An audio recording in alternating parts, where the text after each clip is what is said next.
The London Top Show is sponsored by Khata Book. Business हुआ easy.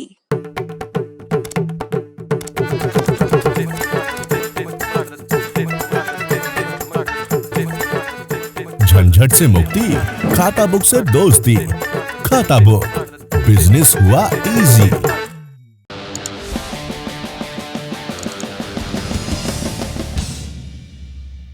पहली सुर्खी में बात जापान के प्रधानमंत्री योशिहिदे सुगा के भारत दौरे से जुड़ी है। जापान के प्रधानमंत्री ने अपना भारत दौरा रद्द करने का फैसला किया है। योशिहिदे सुगा को अप्रैल के आखिरी हफ्ते में भारत आना था। जापान की मीडिया के मुताबिक कोरोना के बढ़ते मामलों की वजह से ये दौरा रद्द हुआ है। प्रधानमंत्री योशिहिदे सुगा को भारत के साथ साथ फिलीपींस भी जाना था, लेकिन अब दोनों ही दौरों को रद्द कर दिया गया है। इससे पहले ब्रिटेन के प्रधानमंत्री बोरिस जॉनसन ने भी अपना भारत का दौरा रद्द कर दिया था। दूसरी सुर्खी, इसमें बात कोरोना वैक्सीन कोविशील्ड की। कोविशील्ड बनाने वाली company serum institute of India ने राज्य सरकारों और प्राइवेट अस्पतालों के लिए तय दामों की लिस्ट जारी की है। प्राइवेट अस्पतालों को 600 रुपये प्रति डोज और राज्य सरकारों को 400 रुपये प्रति डोज के हिसाब से वैक्सीन दी जाएगी।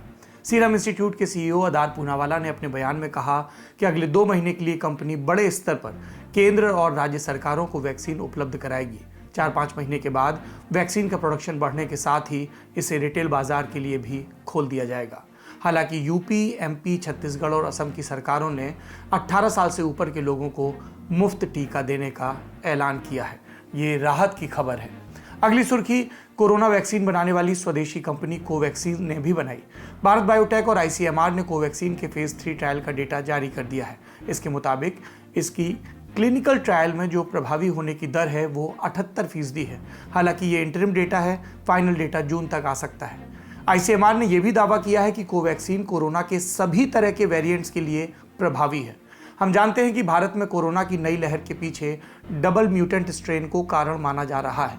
कोवैक्सीन डबल म्यूटेंट के लिए भी प्रभावी है, ऐसा दावा किया गया। आज केंद्र सरकार ने भी बताया कि कोविशील्ड या कोवैक्सीन का पहला या दूसरा डोज लेने वाले प्रति 10,000 लोगों में से 2 से 4 लोगों को ही कोरोना वायरस का इन्फेक्शन हुआ है। करीब 13 करोड़ डोज लग चुकी हैं, जबकि 27,000 को इन्फेक्शन हुआ है। चौथी सुर्खी की तरफ बढ़ते हैं। ये महाराष्ट्र के नासिक से है। यहाँ जाकिर हुसैन अस्पताल में ऑक्सीजन टैंक में लीकेज की वजह से अस्पताल में भर्ती 22 मरीजों की मौत हो गई। स्थानीय प्रशासन का कहना है कि लीकेज की वजह से ऑक्सीजन की सप्लाई करीब आधे घंटे ठप हो गई, जिसके चलते वेंटिलेटर पर मौजूद मरीजों की मौत हुई। हादसे के वक्त अस्पताल में वेंटिलेटर पर कुल 23 मरीज मौजूद थे। पांचवी सुर्खी रेमडेसिविर दवा से जुड़ी है। केंद्र सरकार ने रेमडेसिविर पर कस्टम ड्यूटी घटा दी है। केंद्रीय वाणिज्य और उद्योग मंत्री पीयूष गोयल ने ट्वीट कर इस फैसले की जानकारी दी। बताया कि रेमडेसिविर की आपूर्ति बढ़ाने के लिए सरकार ने यह फैसला लिया है। अब रेमडेसिविर एपीआई इंजेक्शन से इंपोर्ट ड्यूटी हटा दी गई है। इससे एक तरफ तो रेमडेसिविर की सप्लाई बढ़ेगी, दूसरी तरफ दाम में भी कमी आएगी। आसमान छूते दाम और मार्केट से गायब इस दवा के लिए आम आदमी दर दर भटकने को मजबूर है। हम ये लगातार देख रहे हैं। बिगड़ते हालात को देखते हुए केंद्र सरकार के इस फैसले से राहत मिलने की उम्मीद है।